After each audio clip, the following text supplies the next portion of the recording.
What if you were offered $2,500 to leave the United States? Would you accept that offer? Let me know down in the comment section below. But that's exactly what the White House is doing. The White House, look at this, is offering migrant teenagers $2,500 to voluntarily return home. Now, here's where things get interesting. We're going to go over the facts of why this is a very interesting proposal, but some are saying this is very similar to that of an airline, where you get on the airplane, or you're about to get on the airplane, and right there where you're in the terminal, they say, you know what, we overbooked, but we're going to offer 5 people, the first 5 people that come up and accept this offer, we're going to give them $1,000 plus. We're going to give them a voucher, overnight stay, whatever, if you can leave tomorrow. Essentially, that's what experts say is going to happen here. Because why would anybody want to accept $2,500 when they know the United States would give more money to get them out of the country? I want to show you something, then I want to read you some of the facts. Look at this. It says the Trump administration is preparing to launch a program that would offer money to unaccompanied migrant teenagers in federal custody in exchange for voluntarily returning to their home countries. Now, the key word here is unaccompanied migrant teenagers in federal custody. That's the key word. Why is it so important? Well, here's the reason why. There's not a lot of people, not a lot of teenagers in federal custody at this time. Okay, I want to read you some of the facts. As of October 2025, over 2,100 unaccompanied children were in the custody of the Health and Human Services Office of Refugee Resettlement. That's 2,100 unaccompanied children. They could be 2 years old, they could be 7 years old, they could be 17 years old, but they're unaccompanied children. It says, as of March 2025, the Office of Inspector General for the Department of Homeland Security reported that as of January 2025, Immigration and Customs Enforcement had not served notices to appear to more than 233,000 unaccompanied alien children. It also found that more than 43,000 UACs who had been served notices to appear failed to show up for their court dates by October 2024. So, this is where we're at. The Trump administration believes that, again, we are spending a lot of money housing illegal immigrants or even migrant children here in the United States. We're feeding them, we're housing them, we're giving them certain health benefits. And I know a lot of people are going to say, well, the federal government doesn't provide any type of nutrition assistance or rental assistance or housing or even health care. And that's not entirely true. The United States government is not going to hold a child in a detention center and not feed them. We're going to feed them. We're also not going to say, no, we don't want you here, go sleep outside. They're going to give them a bed, a place to stay. It's just a large room. Really, that's all the detention centers are. Just a large room, a lot of cots, a lot of beds, and that's where you sleep.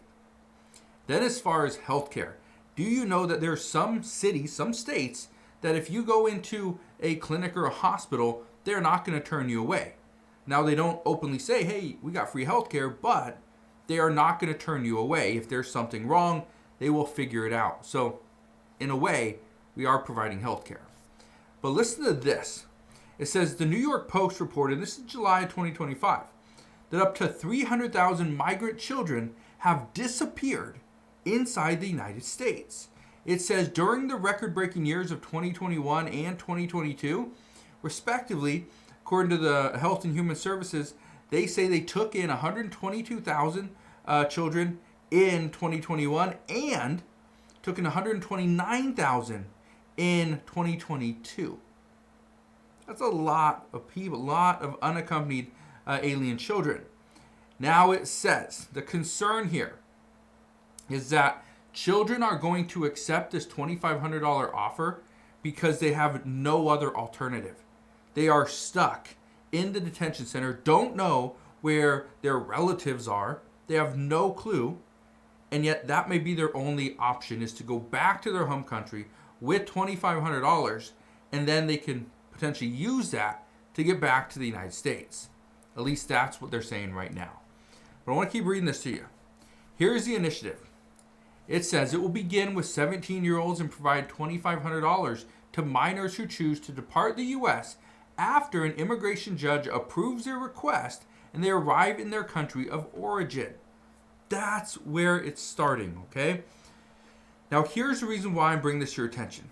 Some say that this is not the way to go because when do we draw the line? Are we going to draw the line with children that are 17 years old? What about those that are 16 years old, 15, 14, 13? You get the idea. It says right here, advocates and immigration lawyers warned this week that the effort could extend beyond 17-year-olds, possibly reaching children as young as 14. They said they worry the program could pressure minors to withdraw applications for protection such as asylum and waive legal safeguards that generally shield children from deportation before they turn 18. Now, I know a lot of people are going to ask, so children that are, anybody under the age of 18 can't be deported. And that's not entirely true. If you're 13, 14, 15, 16, 17 years old, you can still be deported, but there are some additional safeguards here in the United States. And that's essentially what some are concerned, is that they are going to bypass this. It says right here, this operation undermines the laws that guarantee that process for unaccompanied children, and it runs counter to our nation's long-standing commitment to protect the most vulnerable among us, children, from violence, trafficking, abuse, persecution, and other grave dangers. It says we urge DHS to immediately halt its operation and ensure that every child in the U.S. custody has access to the rights and protections enshrined in U.S. law. Okay, so we're going to see what happens over the next several weeks. This is something that was just brought to my attention the other day, and I thought this was interesting because this kind of is in line with what the Trump administration has been saying, is that we want to make sure we are providing for the American people first, but at the same time, we're not going to turn people away. We don't want to send people back to their home countries because this is what makes the United States great. However, we can't afford to house everybody, feed everybody, and ensure everybody has the proper health care. That's what they're saying. So we're going to see what happens. We'll see what comes of this. But as of today, that is what we know. So again, thank you guys for watching, and let me know down in the comment section below. What are your thoughts? Do you think this is a good move, or do you think this is a horrible idea? Let me know. But again, thank you guys for watching. Consider subscribing, and I'll see you guys on the next one.